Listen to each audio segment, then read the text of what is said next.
대학교도 그렇고 고등학교도 그렇고 매를 안 맞기 위해서 야구를 열심히 하는 것 같아요. 지면 기합받으니 그러니까 유일하게 동일형 역사를 다 할 정도. 너 감독님한테 전화 한번 해야 된다고. 감독님 전화해줘. 감독님 안 받으시면 아 감독님 나가셨구나. 그때 그 개원군 본부가 광주고 운동장이었어요. 밤에 개원군이 들어와가지고 다 손들고 했습니다. 군인들한테 욕을 했어요. 그런데 그 군인이 다 지나가야 되는데 쫓아와서 누구야 하고 총을 댄 게 동일형 옆에다 총을 댔어요.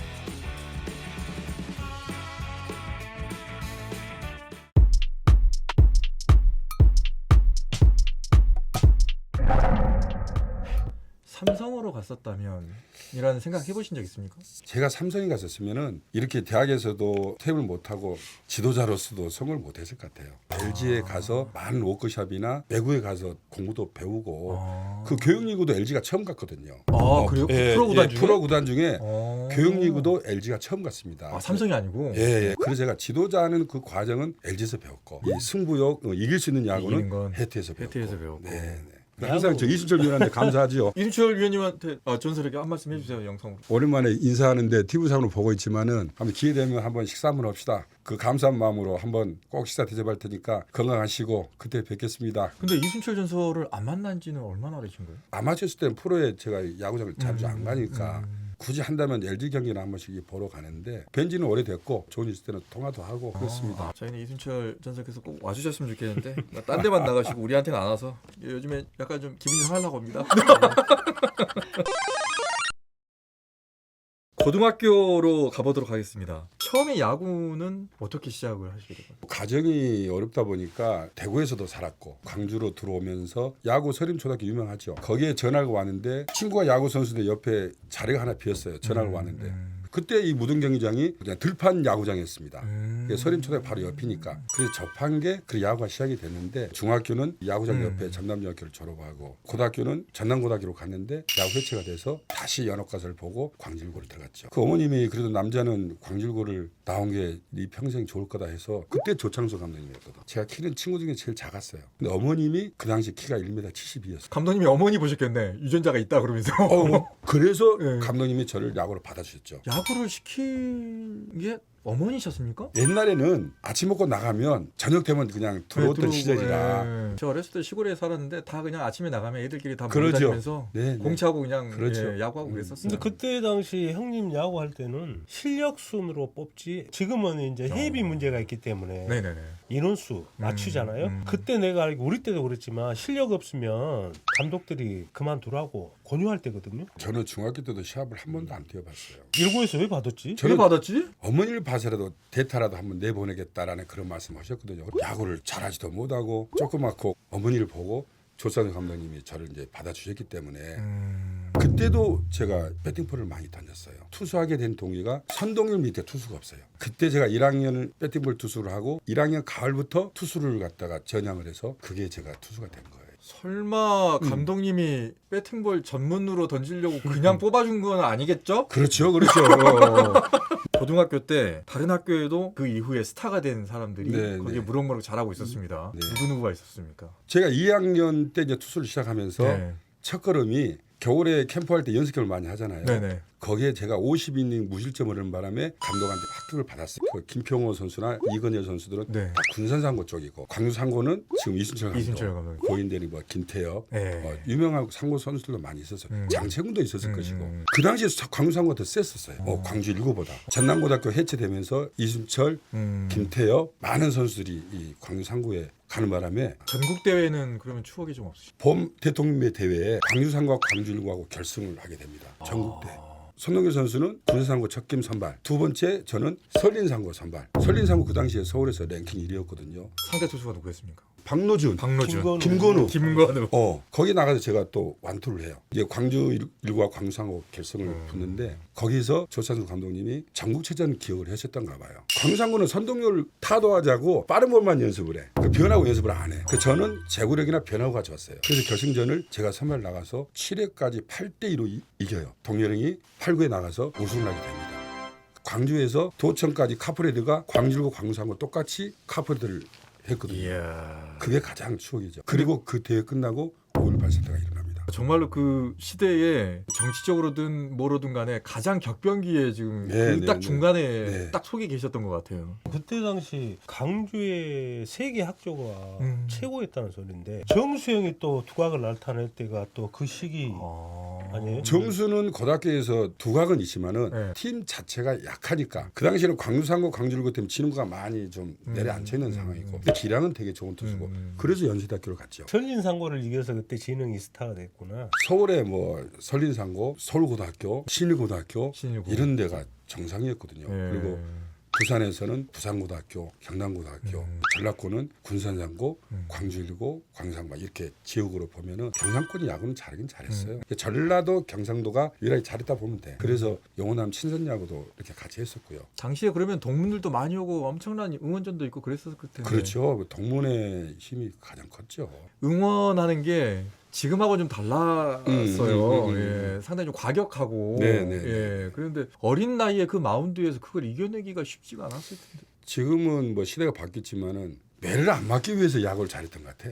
왜 옛날에 그렇게 선배님들이 그렇게 기합을 줬는지. 예. 저는 대학교도 그렇고 예. 고등학교도 그렇고 매를 안 맞기 위해서 야구를 열심히 한 것 같아요. 지면 기합 받으니까. 본인이 그렇게 컨트롤이 잘 됐다고 하셨잖아요. 누가 가르쳐 줬습니까? 슬라이더 변화구 역할을 가르쳐준 사람이 누구냐면 방수원 선배예요. 고등학교 때 아. 방수원 선배가 대학교 휴가를 받으면 내려와서 우리를 그걸 가르쳐줬어요. 방수원 전설은 약간 좀 정이 많으신가? 후배들을 많이 잘 챙기시는 네, 네, 건가? 네. 본인 기술 같은 것도 막 알려주고. 옛날 선배들이 그렇게 와서 가르쳐주고 또 기분 나쁘면 기합도 주고. 좀 좋게 끝날 줄 알았더니 그렇지 않네요. 방수원 전설하고는 연락 자주 하십니까? 다 보고 싶지만은 네. 좀 뵙지를 못했습니다. 타이거즈 모임도 있는데 네네.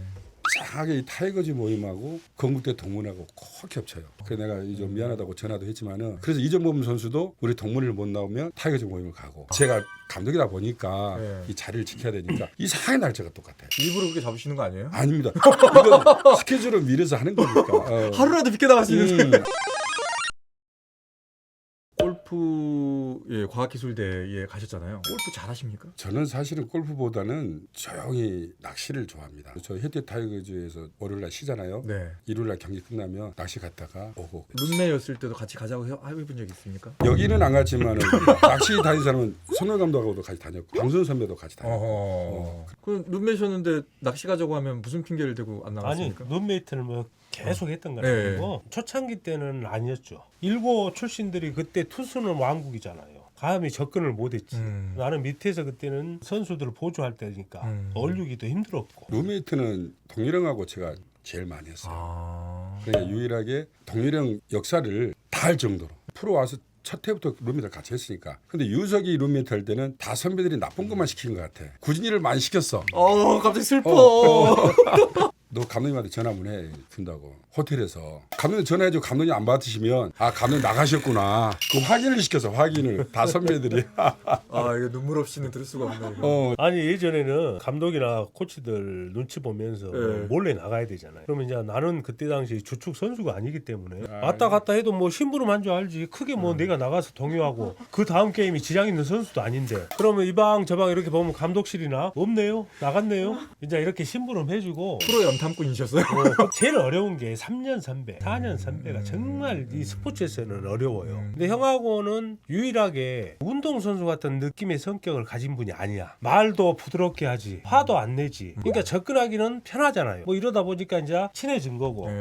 다른 형들은 어떤 성격적으로 보면은 좀 강한 분. 어느 정도 이제 제가 레벨이 올라갔을 때는 같이 막 얘기를 했지만 이게 그 성격이 마운드에서도 차분하니 그 포카 페이스로 9회까지 완투 완봉을 많이 했던 이유가 그런 것 같아. 욱하는 성격은 우리 직계 있잖아. 정수영 같이 욱하면 약간 TV를 보면 요즘 기아의 그 중간에 나온 각도규인가?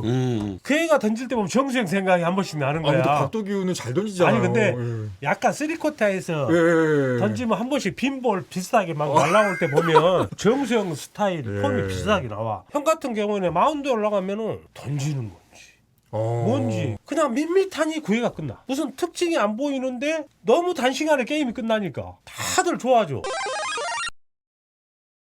1980년 얘기를 하다가 카퍼레이드 얘기까지 하다가 네. 그 다음에 바로 이제 5.18 민주화 운동이 벌어지게 됩니다. 네. 그때에 대한 기억이 혹시 어떻게 되십니까? 5.18 때 일어나기 전에 영호남 친선야구를 했어요. 우리가 부산에 가서 시합을 하고 이 사태를 보고 돌아왔는데 근데 5.18 사건이 끝나고 이제 민주화 운동을 광주 1구가 이제 개헌군들이 들어왔습니다. 그때 그 개헌군 본부가 광주 1구 운동장이었어요. 청년기 대회를 나가려고 이 관사에서 합숙을 하고 있는데 밤에 개헌군들이 들어와가지고 우리 다 손들고 그렇게 했습니다. 누구냐고 그래서 우리 야구 선수다. 그래 운동장 나가봤더니 이 운동장이 전부 일렬로 다 텐트가 군인들과 군인들이 다 이 점령을 해가지고 그래서 거기서 이제 개헌군이 와서 이제 수습하는 기간이니까 나쁘게 말하면 뭐 불순분자들도 있을 것이고 그런 사람들을 데리고 와서 이렇게 운동장에서 시민들을 데리고 와서 아니죠. 밤에 수색 나가서 잡아오죠. 잡아왔었을 때 우리가 그 눈으로 보고 그 군인들이 또 밥도 못 먹었거든요. 그래서 혜태저과에 과자도 우리가 얻어먹고 했는데 그래서 저희가 청룡리를 못 나갔어요. 그래서 광주 1구와 광주 3구 청룡리를 못 나가니까 마산 쪽에서 우승을 했어요. 그때 당시에 운동장에 있었던 군인들을 보고 개인적으로 어떻게 느끼셨나요? 약간 좀 무서우셨나요? 이상하게 느끼셨나요? 아니면 처음에 우리가 이제 숙소에 들어올 때는 손 들고 누구냐 해가지고 뭐 총을 옆에 대고 이렇게 하니까 우리가 그래서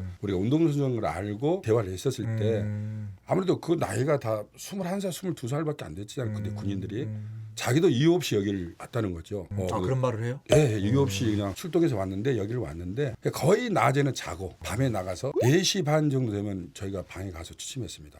총소리가 나니까 그리고 총이 어디서 날라올지도 모르니까 근데 총소리 되게 커요. 그러니까 거의 감독님이 4시 반이면 다 숙소에 대피. 집에는 못 가셨어요, 그러면? 당연히 못 갔죠. 어머님한테 전화를 하니까 돌아가지 말고 뭐 이제 이야기 하잖아요. 그렇죠. 나가지 말고 가만히만 있어라. 가만히 있어라. 근데 거기서 도청을 해서 전화 끊으세요라고 도청해서 전화 끊으라 하니까 끊어야지. 제가 서울에서 이런 이야기도 이런 정말 마음 아픈 것을 서울 사람들은 모릅니다. 네. 이 얘기는 지금 처음 하시는 겁니다. 도청 얘기와 광주 1구 장악하고 나서 밤에 나가서 시민들 끌고 오고 뭐 이런 것들 접촉해 보셨던 그 군인 중에 들으셨던 얘기가 누가 여기 오라고 했는지도 모르고 그냥 출동 내려서 와보니까 여기다 뭐 이런 얘기들. 네. 갑자기 5.18 민주화운동 무슨 새로운 다큐하는 것 같습니다 지금. 검사님이 아니 이 얘기를 한 이유가 뭐냐면 방수원 전설이 손동열 전설의 아버님 집에서 이제 갔다가 거기서 개헌군이 들이닥쳐가지고 거의 죽을 뻔했다가 그 과정이 방수원 선배는 서울에서 휴가를 나왔어요. 사태가 일어나니까 손동열 감독님 모텔에 숨어 있었고 그때는 대학생들 잡아갈 때니까 저희도 집에를 가야 돼요. 그래서 그때 동일형 아버님이 오토바이를 태워가지고 한 명씩 그때 포수하고 동일형하고 서창딸이 있죠. 거기다 내려주고 또 태워가고 여기서 김한수라는 동일형 친구가 있는데 군인들한테 욕을 했어요. 동일형 집에 들어갔어. 그런데 그 군인이 다 지나가야 되는데 쫓아와서 누구야 하고 총을 댄 게 동일형 옆에다 총을 댔어요. 수원 형이 제일 서운한 게